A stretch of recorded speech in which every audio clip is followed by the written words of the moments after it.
You and the rest of your platoon are pinned down. Enemies are closing in from all sides. Bullets whiz above your head and ricochet off the building you're holding out from. You've been in some bad situations before, but this might be the worst one yet. You don't see any clear way out other than a body bag. You decide to call in air support. But can any amount of air support save you? There are just too many enemies. Then you hear a response over the radio. Angel of Death is above your position, hunker down. We got this, says the voice on the radio. All of a sudden, the sky lights up with gunfire from the heavens. You watch the enemy be completely wiped out by your saviors above. This might sound like a story out of the Bible or a sci-fi thriller, but this is how thousands of US soldiers have been supported in battles around the world. The Angel of Death refers to the AC-130 gunship. Its remarkable firepower and long range allows it to provide aerial fire support for long periods of time. Air support from the Angel of Death always has devastating consequences for the enemy.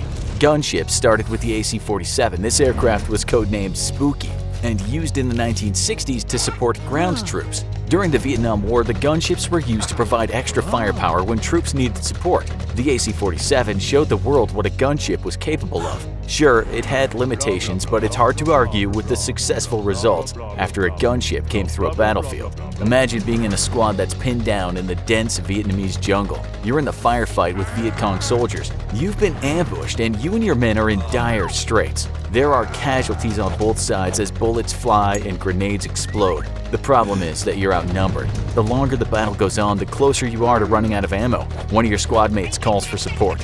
From the sky above, machine gun rounds rain down on the enemy. Bombs fall and decimate the retreating enemy troops. You look up in the sky and see an AC-47 circling above you. Sunlight gleams off of its metal hull. The AC-47 continues to circle and provide support, but eventually it pulls out of its circling maneuver and the pilot radios that they're low on fuel and ammunition. The gunship has to return to base. Although the AC-47 rescued you and your squad, some of the enemy was able to get away. If only the AC-47 had a longer flight time and more ammunition. Enter the C-130 Hercules. This gunship provided more cargo space for weapons and ammunition. It also had a much higher fuel capacity than its predecessor, meaning it could fly longer missions. The longer the gunship could stay in the air, the more damage could be done to the enemy. Now when you called in for a gunship, the C-130 could circle and fire down on enemies for a long period of time. If your squad ever needed to call in for air support again, you could be sure that the C-130 would finish off the enemy completely. Toward the end of the Vietnam War, gunships underwent one more airframe change. This led to the AC-130. It was the gunship of choice for the US military and was extremely successful. The military still uses this basic airframe today. Over the years, new technology has been added to make it the Angel of Death that enemies fear. The original and unofficial nickname for the AC-130 when it was first introduced was Puff the Magic Dragon, or Puff for short. That name didn't stick, however. Maybe it was because a big purple dragon was not as intimidating as the Angel of Death. Or maybe the heads of the military weren't so keen on having one of their most deadly weapons associated with the cannabinoid drug. The AC-130 was and still is successful for many different reasons. The basic model has 4 Allison T56A15 turboprop engines, which give the aircraft 17,200 horsepower. It has a wingspan of 133 feet and a length of 98 feet, which provides ample room for ammunition and mounted guns. It can reach 300 miles per hour and has a range of 1,300 miles. It is normally loaded with 30mm and 105mm cannons and 25mm Gatling guns to mow down any enemy targets that threaten US soldiers on the ground. Basically, it's like having a fleet of flying tanks as aerial support, and all for only $210 million a plane. The AC-130 Angel of Death gunships made their debut toward the end of the Vietnam War. The Air Force knew they'd found the right plane for the job when the AC-130 destroyed more than 10,000 enemy trucks and provided numerous life-saving close air support missions for ground soldiers. After the Vietnam War, the AC-130 provided support for ground troops in battles all around the world. In the 1980s, the military used them in the Americas mostly. In 1983, the Angel of Death was sent to Grenada for Operation Urgent Fury. The gunship played a vital role in supporting paratroopers and Navy SEAL squads as they fought their way across the island to dismantle a dangerous military regime who had taken control of the island. After Operation Urgent Fury, the Angel of Death was used in Panama for Operation Just Cause, where it was used to destroy military installations and bunkers around the country. In the 90s, most of the United States gunships were stationed in the Middle East. There was also several missions in Somalia for Operation Restore Hope and Bosnia for Operation Deliberate Force. These missions happened in 1993 and 1995 respectively. The first time the Angel of Death was used in the Middle East was during Operation Desert Storm in 1991. In the early 2000s, it was used again during the wars in Afghanistan and Iraq. The AC-130 is still being used in conflicts in the Middle East, but what is it like to be inside the Angel of Death? To be the one who is in charge of unleashing the full fury of the AC-130 against enemy troops? We know that from the ground, all a soldier needs to do is hunker down and wait until the firing stops. Then they can be sure the coast is clear. But what does it take to be part of the AC-130 crew?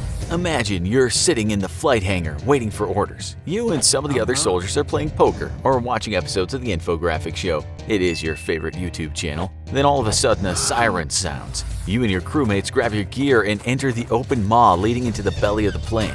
Black letters run along the side of the green hull, spelling out the Angel of Death. You take your seat in the gunner station and strap in. The propeller engines spin to life and you take off into the sky toward a pinned-down squad requesting air support. You're flying in one of the newly upgraded AC-130s. It has state-of-the-art targeting equipment and upgraded weapon capabilities. You know that as soon as you reach your target, you can unleash hell on the enemy. You hear the pilot through your headset. He informs the crew that the plane is about to enter into the firing zone. You feel the AC-130 bank right and to begin its 360-degree circle around the hostiles on the ground.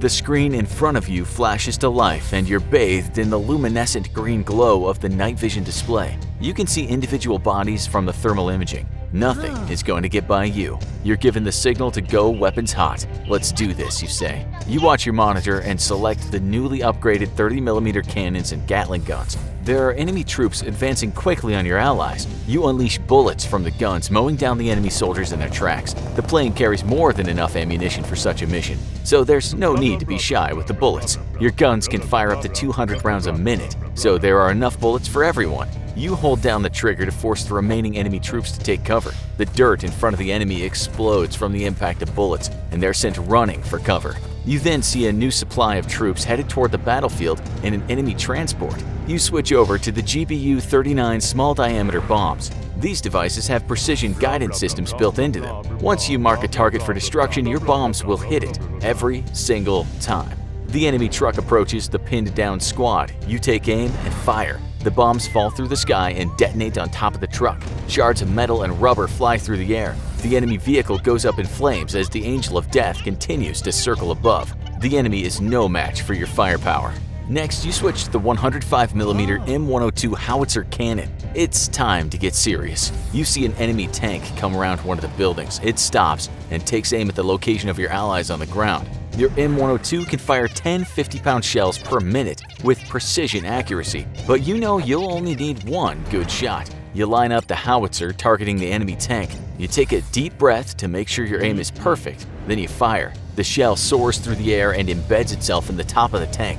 The round detonates and the tank is destroyed. Threat neutralized. The pilot of your AC-30 notices that anti-aircraft vehicles have moved into position on the left side of the plane, and it would take too long to maneuver the plane to fire at the enemy using the guns on the right side. You would be blown out of the sky before you had a chance to fire a single round. Luckily, the Angel of Death has complementary weapons on both sides of the plane. It doesn't matter which way the enemy is firing from, the gunship has it covered.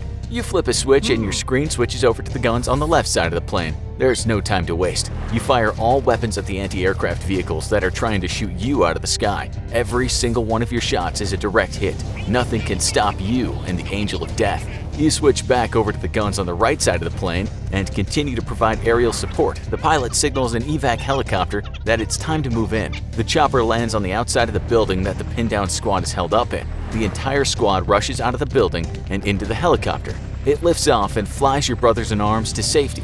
Your AC-130 lands at the airbase. You meet up with the squad you just rescued, and everyone gets a high five and a cold beer. It's good to have an Angel of Death ready to support ground troops at a moment's notice. The plane gets refueled and you take the night off to continue watching awesome videos from the infographic show. When you wake up the next day, you are handed blueprints for the new line of the AC-130 gunships. They're being built and prototyped in a few months. you see that the aircraft itself is lighter and more efficient. The new AC-130 burns 25 to 30% less fuel than the current gunships. It has a top speed of 416 miles per hour, which is over 100 miles per hour faster than the current AC-130s. The new models are equipped with 6-blade propeller engines instead of the standard 4-blade props to make it much more efficient. This gives the new model a 3,000-mile range. That more than doubles the flight distance of the current AC-130s. It's amazing what new technology can do. You also hear top-secret rumors that the new AC-130 Angel of Death will be outfitted with combat lasers.